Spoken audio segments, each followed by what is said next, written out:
গরম হোক বা শীতকাল, সকাল হোক, দুপুর হোক বা সন্ধে, চা যেন সব সিজন ও সময়ের সাথে আমাদের মধ্যে মিশে আছে।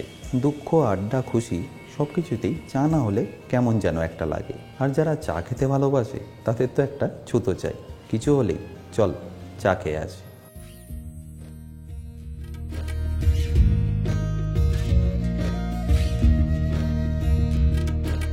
চা প্রায় সব বাড়িতেই কিন্তু বানানো হয়, কিন্তু মজার ব্যাপার হলো সব উপকরণ এক হওয়া সত্ত্বেও টেস্টটা কিন্তু ভিন্ন হয়। আর নিজেরাও যদি বানান টেস্ট কিন্তু সব সময় সমান হয় না, আর দোকানে গেলে তার স্বাদও কিন্তু আলাদা হয়। তাই একদম পারফেক্ট লিকার চা, মশলা চা বা দুধ চা কীভাবে বানাবেন সেটাই আজকে আমি এই ভিডিওতে আপনাদের করে দেখাবো। তাছাড়াও পারফেক্ট চা বানানোর জন্য থাকবে অনেক tips and tricks. By the way, আমি শেফ অতনু, আপনারা দেখছেন অতনুর রান্নাঘর, আর আজকে আমাদের রেসিপি চায়।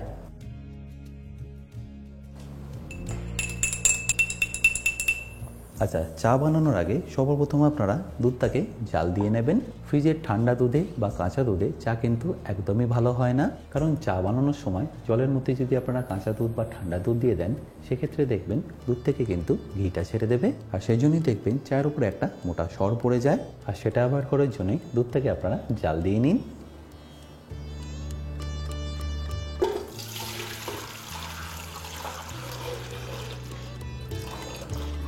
এবার গ্যাসটাকে হাই ফ্লেমে রেখে দুধটাকে ভালো করে আপনাদের ফুটিয়ে নিতে হবে।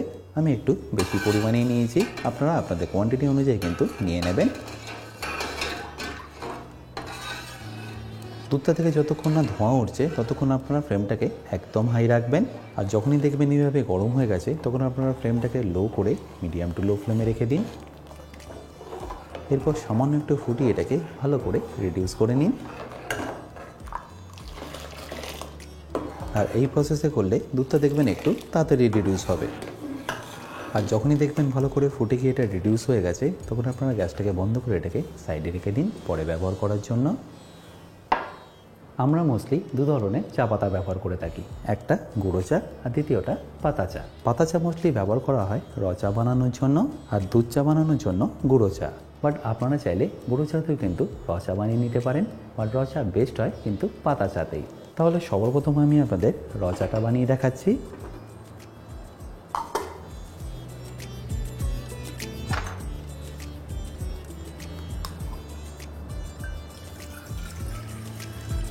আমি এখানে মোটামুটি 3 কাপের মতো চায়ের জল নিয়ে নিলাম। তারপর গ্যাসটাকে অন করে জলটাকে ভালো করে একবার গরম করে নিন।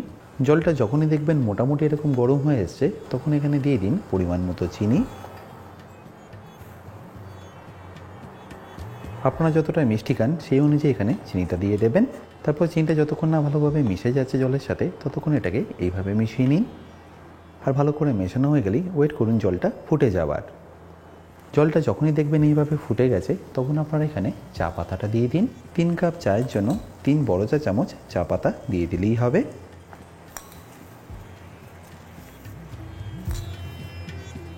ব্যাস, দেওয়ার সাথে সাথে এটাকে বন্ধ করে দিন আর একবার ভালো করে মিশিয়ে নিন।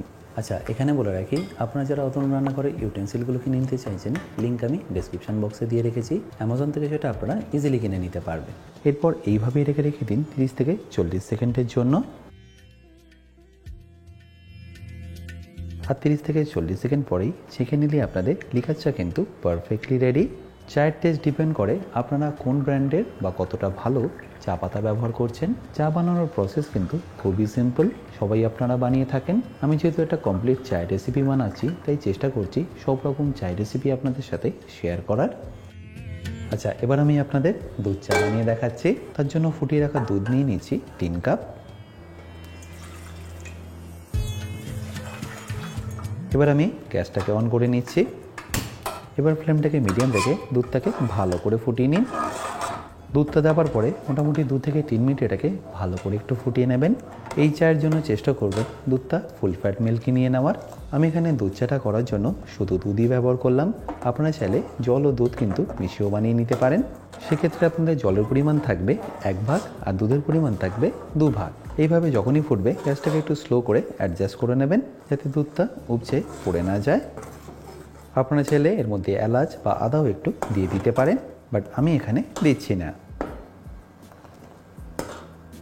আশা করি নিশ্চয়ই বুঝতে পারছেন দুধটা কিন্তু আগের থেকে বেশ অনেকটাই এখন ঘন হয়ে গেছে। ব্যাস এই স্টেজে আপনাদের এখানে দিয়ে দিতে হবে চিনি।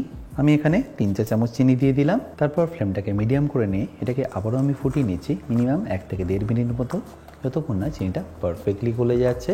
চিনিটা দেওয়ার সাথে সাথেই দেখবেন দুধটা কিন্তু একটু পাতলা হয়ে যাবে চিনিটা গলে যাওয়ার কারণে। তাই চিনি দেওয়ার সাথে সাথেই কিন্তু আপনারা চা পাতাটা অ্যাড করবেন না, একটু ওয়েট করবেন দুধটা যাতে আবার ওই একই কনসিস্টেন্সিতে চলে আসে।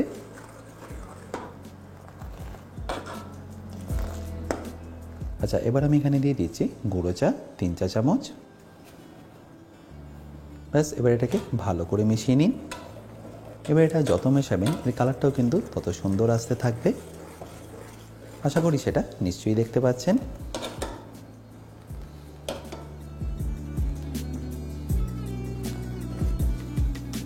ব্যাস তাহলে চা কিন্তু আপনাদের পারফেক্টলি রেডি। দেখতেই পাচ্ছেন কালারটা কতটা সুন্দর এসছে। ব্যাস এবারে আমি এটাকে পরিবেশন করে নিচ্ছি।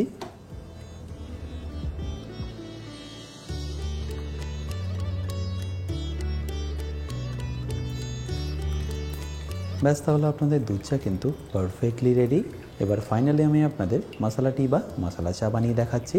আর মশলা টি বানানোর জন্য যে মশলাটা আপনাদের বানিয়ে নিতে হবে সেটা দেখে নিন। আর এই মশলাটা বানানোর জন্য আপনাদের দেখুন কী কী লাগছে।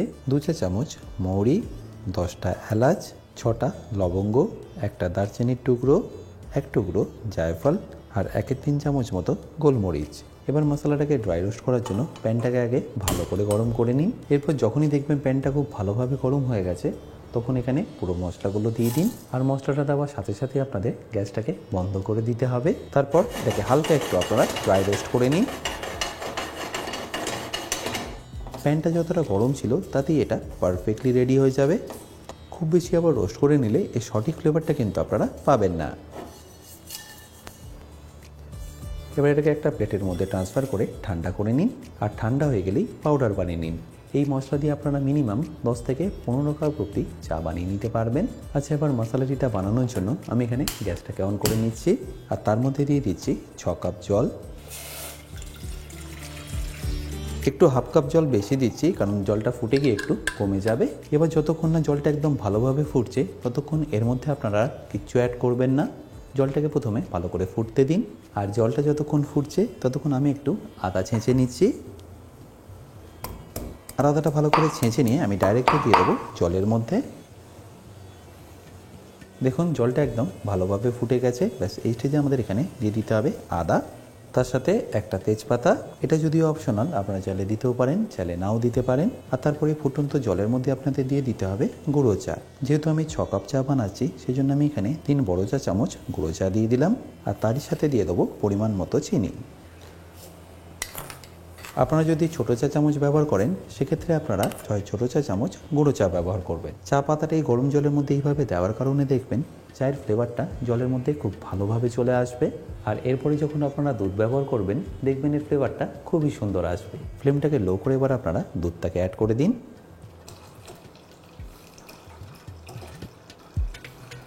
এবার ফ্লেমটাকে মিডিয়াম টু হাই করে এটাকে আবারও ভালো করে ফুটিয়ে নিন। আশা করি নিশ্চয়ই দেখতে পাচ্ছেন এর কালারটা কতটা সুন্দর এসছে। বাট আরও যত ফুটবে দেখবেন এর কালারটা আস্তে আস্তে আরও ভালো হতে থাকবে।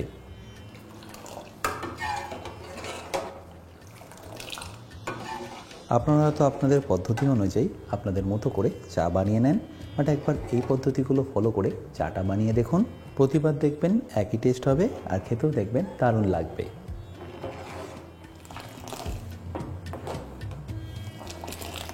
আর 2 থেকে 3 মিনিট ফুটিয়ে নেওয়ার পরে দেখুন চায়ের কালারটা কতটা সুন্দর এসছে।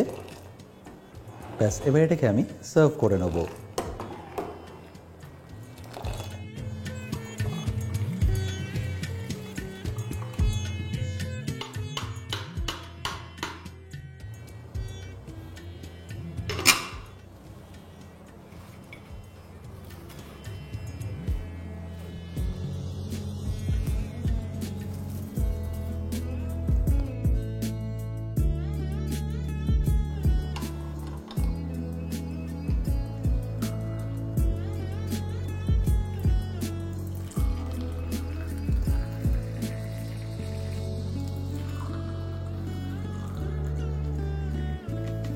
এবার মশলা চায় বানানোর জন্য যে মশলাটা আমরা রেডি করেছিলাম সেটা চায়ের মধ্যে অল্প অল্প করে দিয়ে দেবো।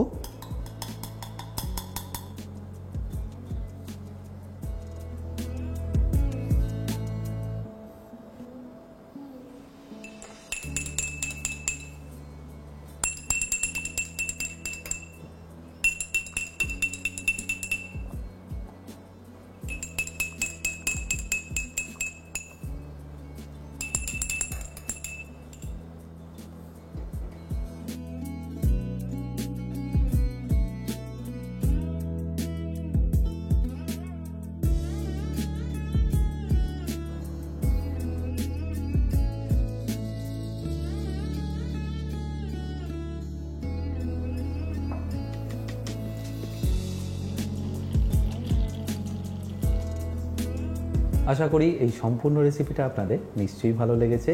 আর যদি ভালো লেগে থাকে অতি অবশ্যই কিন্তু আমাকে কমেন্টে জানাতে ভুলবেন না।